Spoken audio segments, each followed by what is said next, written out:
You know the script. I mean, Yeah. we all know the script. It's practically tattooed on our brains from, like, kindergarten. Go to school, get good grades. Study hard, land a safe, secure job with benefits, and, of course, save your money. It's the roadmap. It is. It's the default setting for society. Mm-hmm. It feels responsible. It's comfortable. And this is the massive but we're going to grapple with today. What if that script is actually a trap?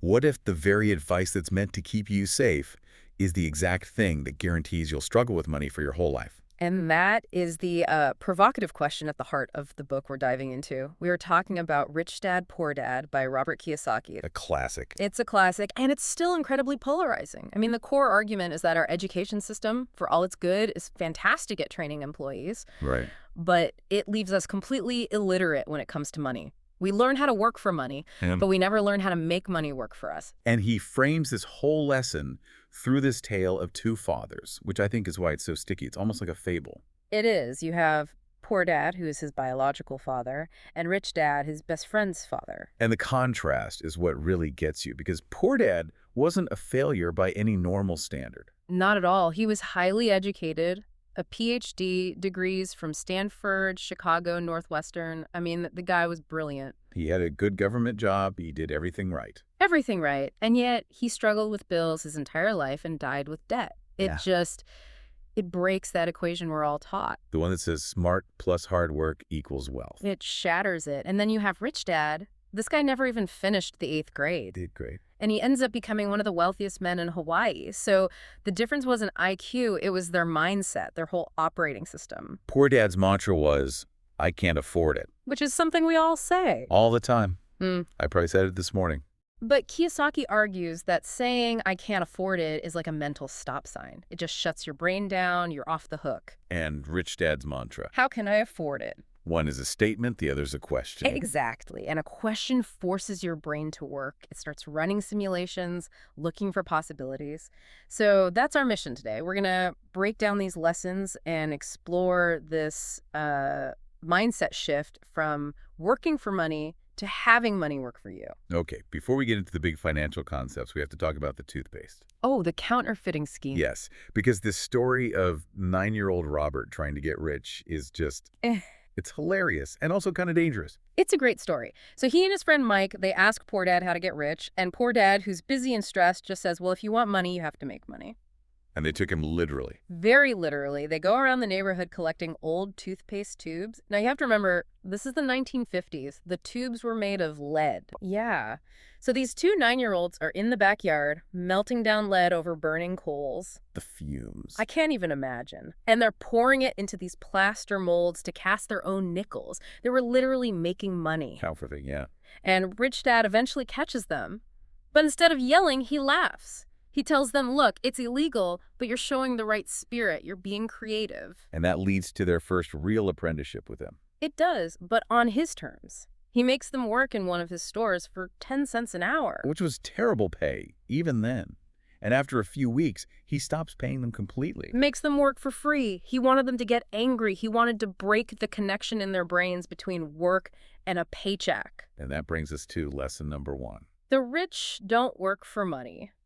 Rich Dad explains that most people's lives are run by 2 emotions, fear and greed. Okay, so walk us through the psychology here. How does that actually play out? It starts with fear. The fear of not having enough money. That's the anxiety that gets you out of bed to go to a job you might not even like. You work, you get paid, the fear goes away for a little bit. For a moment. But then desire or greed steps in. Yeah. You've got cash, and you start thinking about the bigger TV, the new car, whatever.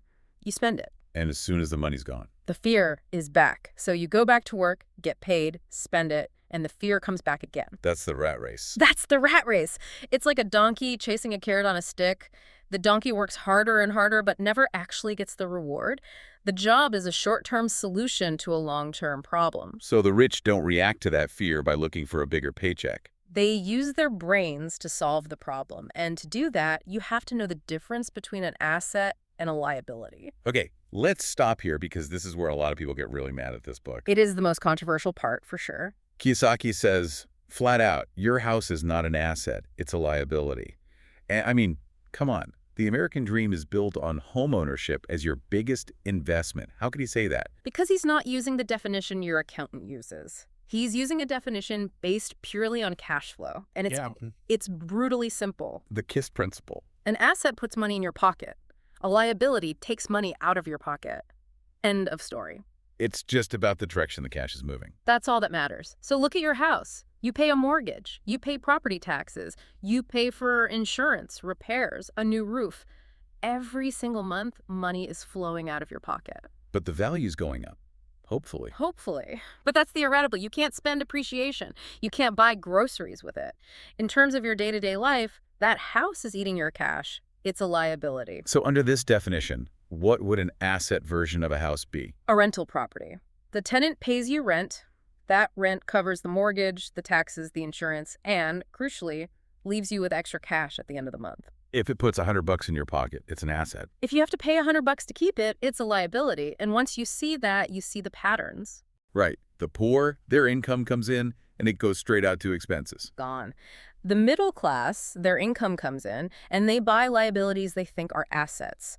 The bigger house, the new car, the boat, and all those things just increase their monthly expenses. Which means they have to work even harder. Exactly. But the rich, they focus almost entirely on building their asset column. They use their income to buy things that generate more income.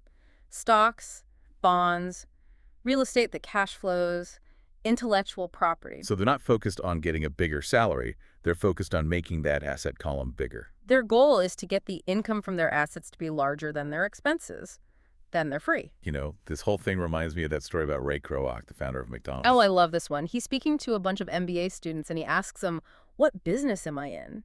And of course, they all laugh and say, you're in the hamburger business, obviously. Right. And he says, no, I am not in the hamburger business. My business is real estate. Because the franchisee is selling the burgers, but the McDonald's Corporation owns the prime real estate underneath almost every single one of those stores. Exactly. And that's the lesson. The difference between your profession and your business. Your profession is what you do from 9 to 5. You're a banker, a teacher, a programmer. You're working for someone else. You're helping build their asset column. Right. Your business, in Kiyosaki's world, is your asset column. And the trap is we spend our whole lives getting better at our profession, trying to get that promotion, but we completely ignore our own business. He's not saying quit your job, though. No, not at all. He says keep your day job, but mind your own business. Use your salary to buy assets. And I love this visualization he uses. Think of every dollar you have as an employee. My dollars are my workers. They're your workers. Yeah. A dollar in a savings account is not a very productive worker. But if you put a dollar into, say, a dividend stock, that dollar works for you 2047. It doesn't get sick. It never asks for a vacation. And it makes more dollars. Little baby employees. Exactly. They have little baby dollars that also start working for you. But if you take that dollar and buy, I don't know, a fancy coffee. You just fired that employee. Or worse. This also explains how the rich buy luxuries. The middle class buys the fancy car first, usually on credit, to look rich. The rich buy the asset first. They buy an apartment building, and the cash flow from the building pays for the car. So the luxury is the reward for the investment. The asset buys the liability. It's discipline versus impulse. Okay, so we've got the mindset, mastering fear and greed. We have the strategy, assets versus liabilities. But then Rich Dad gets into the rules of the game itself, specifically taxes. Right. And this is the part that can feel a little technical, but it's so important. He starts with history. He points out that originally there were no income taxes in places like the U.S. and the U.K. And when they were introduced, they were sold as a Robin Hood tax. We're just going to tax the rich to pay for things. So the majority of people voted for it. Tax that guy, not me. Of course. But the government's appetite for money just grew and grew, and eventually those taxes trickled down to the middle class and the poor. But the rich didn't just sit there and take it. They used their financial knowledge to find a legal way around it. The corporation. Yes, and people hear that word and think of a giant skyscraper. But a corporation is really just a file folder. It's a stack of legal documents that creates a sort of a force field around your money. How does a file folder save you on taxes? It's all about the sequence of spending. This is the key. As an employee, your sequence is earn, add, pay, tax, spend. Right. The government takes its cut before you even see the money. You get your salary, it's already been taxed, and you try to live on what's left. But a corporation operates on a totally different sequence. It's earn, send, pay tax. So they spend before they pay tax. The corporation earns the money. Then it spends money on all its legitimate business expenses: a car, travel, meals, insurance. Then, and only then, does it pay taxes on whatever profit is left over. So they're basically living their life with pre-tax dollars. It is the single biggest legal loophole there is. It's not illegal, it's just knowing the rules of the game. And if you don't know the rules, you can't win. That's huge. Which brings us to the final lesson, which is the most abstract, but also the most powerful one. The rich invent money. This is where it all comes together. Financial IQ, which he defines as just having more options. If one door closes, do you give up or do you find another door? He gives that really specific example, the Phoenix deal. When he says invent money, it sounds like magic, but this deal is it's just math and creativity. It is. It was during a big market downturn. People were panicking. He finds a house that's worth $75,000, but the owner's in bankruptcy and just needs to sell it for $20,000. Great deal. But Kiyosaki didn't have 20 grand. Nope. Most people would say, I can't afford it, and walk away. He borrowed a $2,000 down payment from a friend to lock up the deal. Then, and here's the invention part, he puts an ad in the paper to sell the house for $60,000. Still a bargain for a buyer. A huge bargain. A buyer shows up, but instead of asking for $60,000 cash, he says, just give me a small down payment, and then you can pay me the rest in monthly installments with interest. So he became the bank. He became the bank. He bought it for $20,000 using someone else's money. He sold it for $60,000. The $40,000 difference was just created out of thin air. It became an asset in his asset column, paying him every single month. Without using his own money. Without swinging a hammer, he just moved the agreements around. That's financial IQ. He understood the market, the law, and the math. The average person is waiting for luck. The financially intelligent person takes information and structures it into an asset. They create their own luck. So it comes back to the idea that money isn't really real.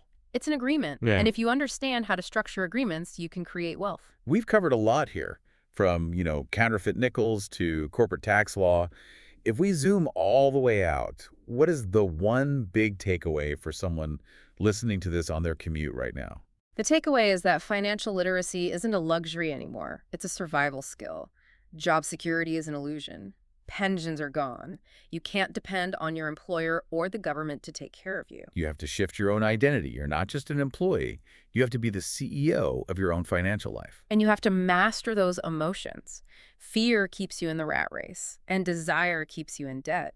Financial education is the only thing that can break you out of that cycle. I want to leave our listeners with a challenge from the book. It's a diagnostic question, and it can be a little scary to answer, honestly. It can. Look at your own finances. Forget your salary for a second. Just look at your assets. If you stopped working today, quit your job this afternoon, how long could you survive? And not by selling off your stuff or draining your savings to zero. How long could you live purely on the income your assets generate for you every month? If the income from your assets covers your monthly expenses, the answer is forever. And that, according to Rich Dad, is true wealth. It's not about being a millionaire. It's about having time. Wealth isn't measured in dollars. It's measured in time. A heavy thought, but a really important one. Thanks for taking this deep dive with us. My pleasure.